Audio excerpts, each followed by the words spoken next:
السنة كانت 1962 في شيكاغو، وبطلنا اسمه جيمي ريردون، شاب مراهق من عيلة متوسطة ولسه مخلص ثانوي، وقته بيضيعه ما بين كتابة الشعر وشرب القهوة. الفيلم بيبدأ وهو راكب القطر مع أبوه، كان في كدمات في وشه باين كده إنه كان داخل خناقة من كام ساعة، وبعد تخرج راح على كافيه اسمه نو إكزيت، وكان لسه مخلص قصيدة جديدة. قرب من بنتين هناك، واحدة بضفاير والتانية لابسة بري على دماغها. البنات اتجاهلوه في الأول، بس بعد شوية قدر ياخد البنت اللي بضفاير وراحت معاه البيت ونام معاها. وبعد كام اسبوع البنت كلمته وقالت له انها حامل، وقالت له يا اما يعملوا عمليه يا اما يتجوزوا. راح مديها $110 كانوا من الفلوس اللي حوشها علشان الجامعه، بس اكتشف بعدها بوقت قليل انها ما قالتش القصه دي له بس، لا دي كانت بتاخد نفس الفلوس من شباب تانيين. طلعت نصابه، وقبل ما يجي يلحق يعمل اي حاجه كانت سابت المدينه واختفت وما شافهاش تاني. تاني يوم بالليل راح قابل صاحبه فريد روبرتس اللي من منطقه غنيه، وطلب منه يسلفه $110 علشان يعوض الفلوس اللي راحت منه للجامعة. قال له إن أهله عرفوا اللي حصل ومش هيساعدوه في مصاريف الجامعة غير لما يرجع الفلوس اللي خدها، والفلوس دي أصلا دلوقتي ما تجيبش تمن كتب في جامعة من جامعاتنا. فريد بدأ يزعق له ويقول له إنه مش مسؤول. جيمي وصفه إنه دماغه مقفولة زيه زي القميص اللي دايما بيلبسه، وكل تفصيلة عنده بحساب. وكان باين على جيمي إنه عارف إن فريد مش هيسلفه، بس كان محضر خطة عبقرية هو سماها الخطة العبقرية، علشان جيمي كان عارف إن فريد عمره ما دخل في علاقة مع بنت قبل كده، وكان بيسمي ده العذرية المزمنة. واستغل النقطة دي وأقنع صاحبه يديه الفلوس، وفي المقابل هيظبط له ميعاد غرامي مع بنت في نفس الليلة. لفوا بالعربية في المدينة، بس الدنيا كانت بتمطر والكل كان قافل. الاتفاق كان لو جيمي ظبط لفريد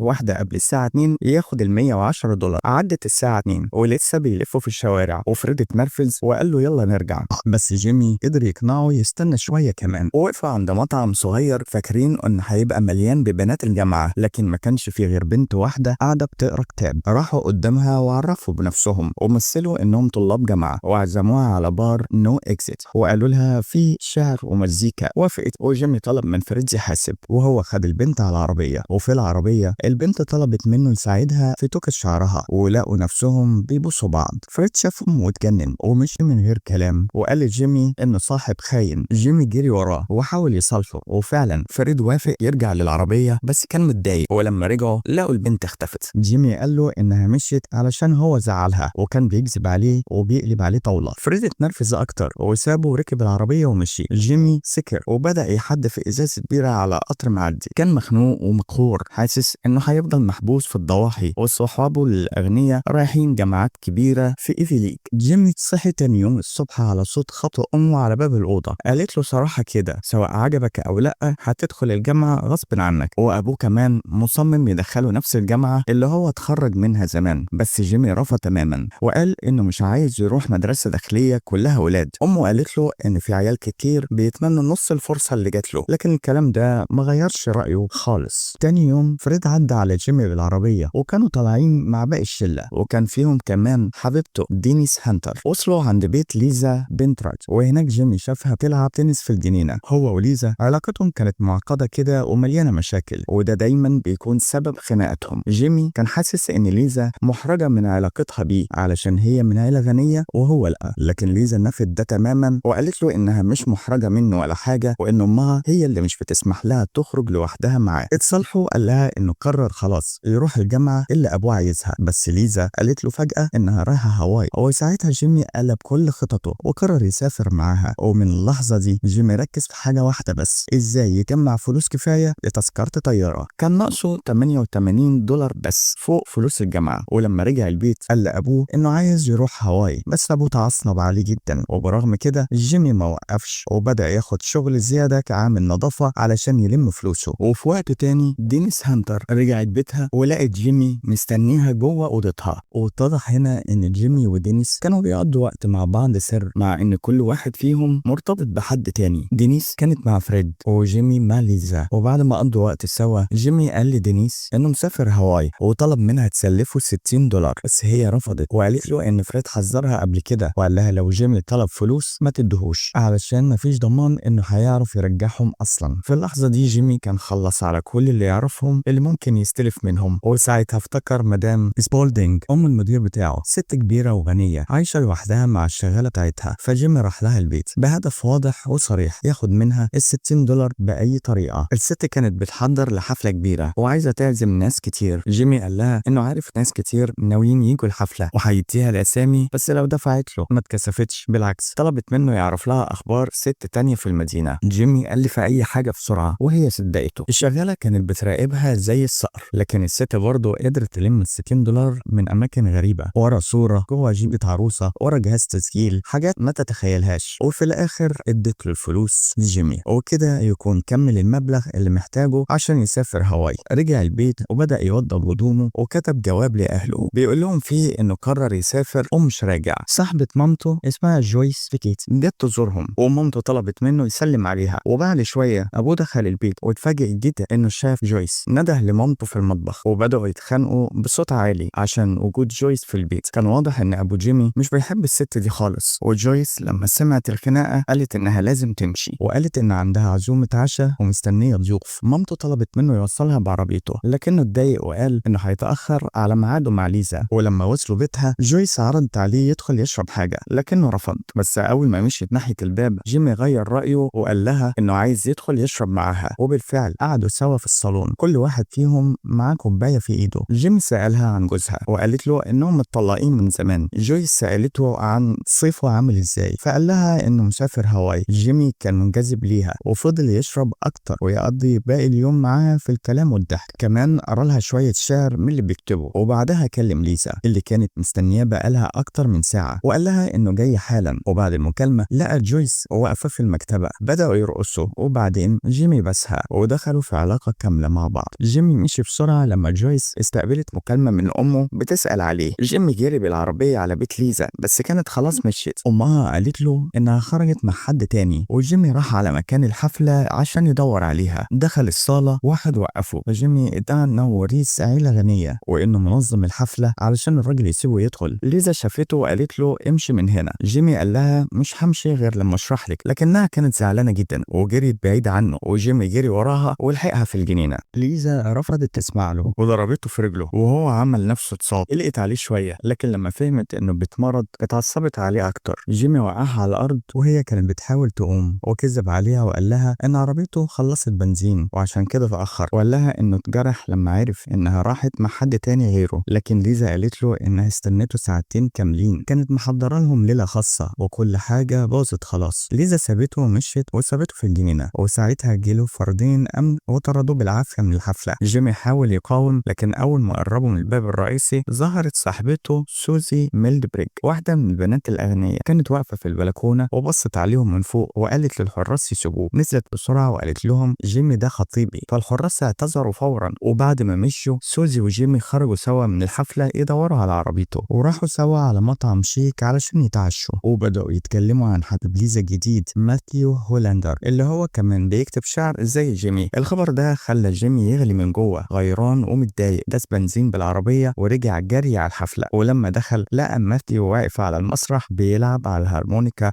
وبيقول شعر في نفس الوقت. وأول ما خلص نط من المسرح، وجيمي شاف ده وطلع مكانه علشان يقول الشعر بتاعه هو كمان. قال للجمهور إنه بيألف القصيدة دلوقتي وهو بيقولها، وكان باصص على ليزا وهو بيكلم. بدأ يشتم الناس كلها من خلال القصيدة، وفي الآخر سبهم بصراحة.